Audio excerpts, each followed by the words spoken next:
a flying horse, and another lunar leapfrog. Welcome to Stargazers.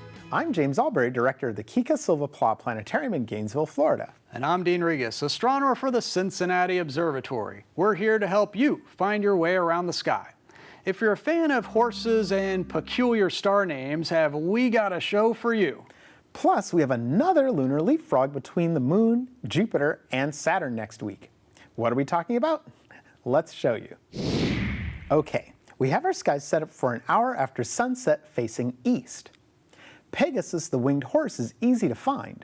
Simply look for 4 bright stars that form a large square just above the eastern horizon. That square is an asterism we call the Great Square of Pegasus. If you've watched our show for a while, you probably noticed that some of the stars in the sky have very interesting names. That's because many of the stars were named by Persian astronomers thousands of years ago. When astronomers of that time chose to name the stars, they often named them after the body part it represented in the constellation. The stars that make up the Great Square of Pegasus, starting with the one highest above the horizon and moving counterclockwise, are Sept, Alpheratz, Algenib, and Markab.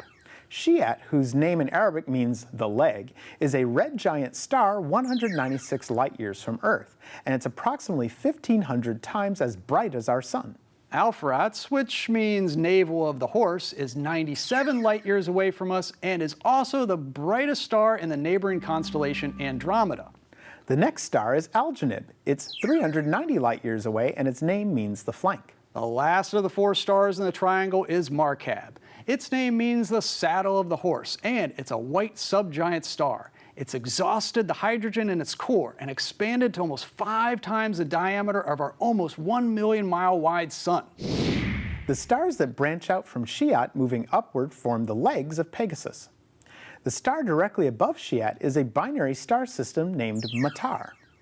Matar's name is derived from an Arabic phrase meaning lucky star of rain. Its Bayer designation is Eta Pegasi, and it's 167 light years away. Matar is interesting because its primary star is a yellow giant 18 times the diameter of our Sun, with a rotation rate of 818 days. Its companion star is a yellow-white star which orbits every 813 days. And, believe it or not, the U.S. Navy cargo ship USS Matar was named after this star. It was responsible for delivering troops, goods, and equipment during World War II, and it was built in Jacksonville, Florida. Moving toward the head of Pegasus, we have the star Enif, which marks his nose. Enif is 690 light years away and is a supergiant star 12 times the mass and 185 times the diameter of our Sun. The next star is Beham, also known as Theta Pegasi. I like to think of it as the eye of Pegasus. Its name is derived from an Arabic phrase meaning lucky stars of the young beasts and is over 97 light years away. Speaking of lucky, one of the stars in Pegasus's other leg is a star just to the upper right from Sept. Its name is Saddlebari, and its name means lucky star of the splendid one, and it's a yellow giant star 106 light years away. That's 3 lucky stars in one constellation. Wow. The last star we'll talk about is the one just above Markab. Its traditional name is Homam and is approximately 204 light years away. Now let's check out our 3rd lunar leapfrog of the year. Okay, we have our skies set up for an hour after sunset on October 3rd facing southwest. The waxing crescent moon is just a hair to the left of Jupiter, and they are super close that night. That's right, James. Now check out the moon on the 4th and then the 5th. Wow, the first quarter moon is only 2 degrees away from Saturn. I think I want to dance now. So check out the stars of Pegasus tonight and Jupiter and Saturn as you Keep looking up.